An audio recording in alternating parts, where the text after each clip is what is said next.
before and after the game. We'll talk about that in a moment. First things first, what's your reaction tonight to the 2-1 home defeat to Blackpool?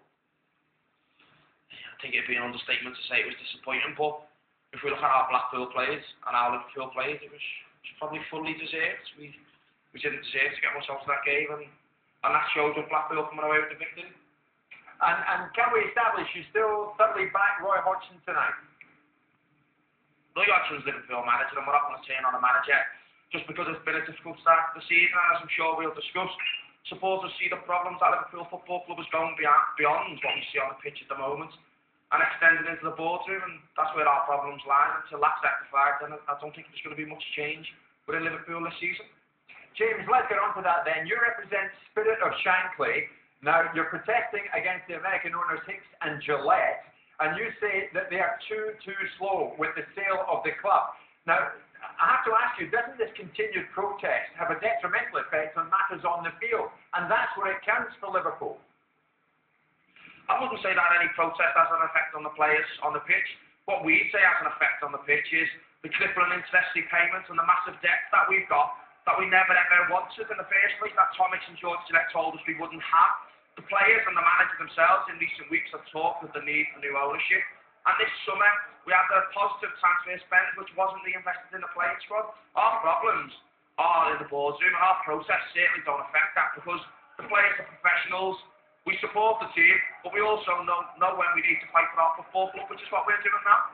But you cannot surely blame Hicks and Gillett for defeats at home to Blackpool and Northampton. No, we can't blame Tom Hicks and George Gillett directly for them results. But Liverpool Football Club, it's quite clear of our problems under Tom Hicks and George Gillett. We have since they took charge over 3 years ago. And that ownership has now begun to affect the on-the-pitch situation. We've got a situation whereby the players are talking about the ownership situation, whereby we have massive debts on the football club, where there's talk of a takeover, of a sale, of will RBS take charge. The whole cloud over Liverpool Football Club is darkening more each day. And until that cloud's gone, until Tom Hicks and George Gillett have been removed and we have new ownership, only then can we begin to look forward and have some hope and optimism for the future. Yeah, but I put it to you again, Liverpool tonight, you don't need reminding of this. This Sunday night in October, third bottom of the Premier League. Hicks and Gillett don't have anything to do with that. Tom Hicks and George Gillett have caused a lot of problems at Liverpool Football Club. But do they have anything to do with where Liverpool sit in the Premier League tonight? Yes or no? Yes, they do. For the debt, the crippling interest, the crippling interest payments, the land they sold, the dark cloud that they brought over Liverpool Football Club. Yes, they weren't playing today, but this is a consequence of the problems that Tom Hicks and George Gillett have created at Liverpool Football Club. Yes, the players must accept responsibility, so must the manager. But ultimately, our problem started when Tom Hicks and George Gillett walked through the door, and we're now beginning to see the filter-down effect that that's had. Initially, it was just in the boardroom, and in past seasons, it was just the owners that we were looking to change. But this football club needs overhauling, and it needs to start at the very top, because until we have new owners who invest heavily in the squad and help us catch up with the likes of Manchester United and Chelsea, then we're not going to be competing. And until we have the dark clouds removed, the players are always going to be talking about the new ownership.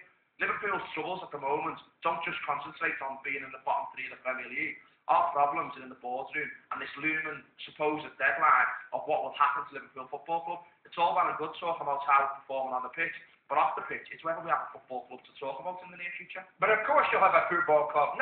Liverpool will always be there. Even you know that. I put it to you, nothing you can do will speed up the sale of Hicks and Gillett selling out. They won't be removed until they feel the time is right. Nothing you can do will change that. Do you not concede that? I disagree with that fact, but there's a very simple fact that on April the 16th, when Tom Hicks himself put Liverpool Football Club up for sale and gave an interview on this very news channel talking about that sale process, he himself said that the pressure from fans has told, and if people want to go back and listen to that interview, they can. Tom Hicks talked about the pressure put on by fans. He talked about the pressure that us fans have put on him, and that pressure will continue. That pressure's been here by potential investors approaching us and wanting to speak with us in the past, and that pressure will continue to be here, as it is being done now by Royal Bank of Scotland and by Barker. But in spite of this defeat today, why should Hicks and Gillett hurry up a sale because the supporters are protesting that they should do so? It's not up to you to tell Hicks and Gillett when to sell. I disagree with that fact. A football club is not the people who own it. A football club is the supporters who come through the turnstiles week in, week out. A football club is my dad, my granddad who made this football club what it is. A football club is us supporters. Anyone can own it, anyone can own the deed, but if us supporters don't... James, I take your point completely. You and the rest of your family and other Liverpool fans are the salt of the earth. I've seen them for years. They're terrific, and they give the game a great deal. But who owns Liverpool Football Club this Sunday night? Who owns it?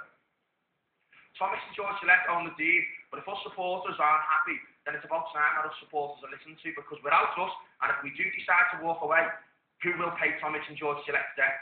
It's us supporters paying them at the moment through merchandise and through ticketing, but if we walk away, without us, their business plan doesn't exist, and without us, Liverpool Football Club doesn't exist. So, whilst everyone might talk about legal aspects, physically, I'd say most supporters own their football club, and that's more evident at Liverpool in today's current times. So what's your next step in all of this? Our next step is to continue to increase the pressure on Tom Hicks and George Gillette, and we don't want Royal Bank of Scotland to give them any further refinance. We want an end to this saga. We want an end to this soap opera of Liverpool Football Club, and what we say to them is say no to refinance, but instead engage with the very people we believe are the solution, us the supporters. We can offer solutions. We can solve the problems at Liverpool Football Club. So it's about time that they listen to our message that no to refinance, and they should finance the fans. Okay, James, we wish you well. Thanks for that. Cheers. Chelsea beat Arsenal 2-0 to move